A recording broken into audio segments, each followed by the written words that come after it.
बिहार में 94 लाख गरीब परिवारों के साथ धोखा हुआ है।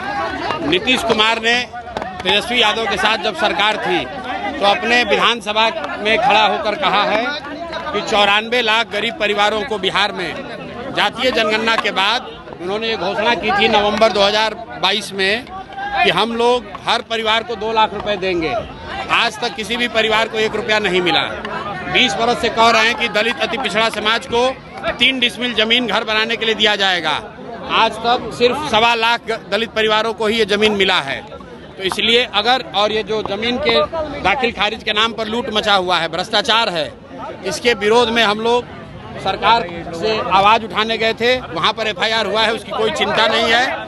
अगर यहाँ गरीब लोगों की आवाज़ उठाने के लिए FIR होना है तो 1 के बजाय 10 FIR हो जाए, कोई चिंता की बात नहीं है। विधानसभा में हाथापाई की स्थिति आई है सर। विधानसभा में कल हाथापाई की स्थिति उत्पन्न हो गई, कैसे देखते हैं? विधानसभा में अगर आप बालू माफिया, शराब माफिया, गुंडा बदमाश को जिताकर भेजिएगा तो विधानसभा में मारपीट नहीं होगा, तो वहाँ पर कोई संवाद तो होने वाला है नहीं। ऐसे लोग को चुनकर जनता भेज रही है जिनको ना भाषा का ज्ञान है ना विषय का ज्ञान है, तो सदन में जाते हैं और जनता का आवाज़ उठाने के बजाय वहाँ गाली गलौज करते हैं। और वो कल बिहार की जनता ने कल देखा है कि चाहे पक्ष हो या विपक्ष, दोनों का भाषा, दोनों का बात करने का तरीका, गाली गलौज, यही बिहार की राजनीति का संस्कृति बन गया है। और इसी को हटाने के लिए तो जन सुराज की व्यवस्था बनाई जा रही है। रिपोर्ट दिया है जिसमें बिहार सरकार अपना बजट खर्च नहीं कर पाई है और 70,000 करोड़ का कोई हिसाब नहीं है। देखिए, ऐसा है कि बिहार सरकार हर साल 40 से 50,000 करोड़ रुपया सरेंडर करती है, खर्च नहीं करती है।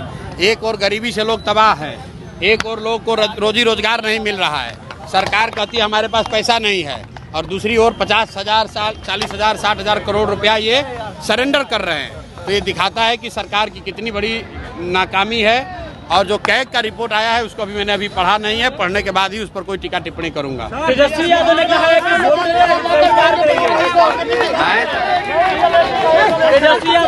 चुनाव का बहिष्कार करेंगे, क्या कहेंगे इस पर? भाई, हर लोकतंत्र में सभी दल, लोकतंत्र में नेता और दल अपना विचार रखने के लिए, अपना रास्ता चुनने के लिए स्वतंत्र हैं। अगर उनको लगता है कि उनको बहिष्कार करना चाहिए तो बहिष्कार करें। ये धमकी देने की गिदड़ भभकी क्यों दे रहे हैं? बहिष्कार करें, इसमें कोई बात नहीं है, उनका निर्णय है।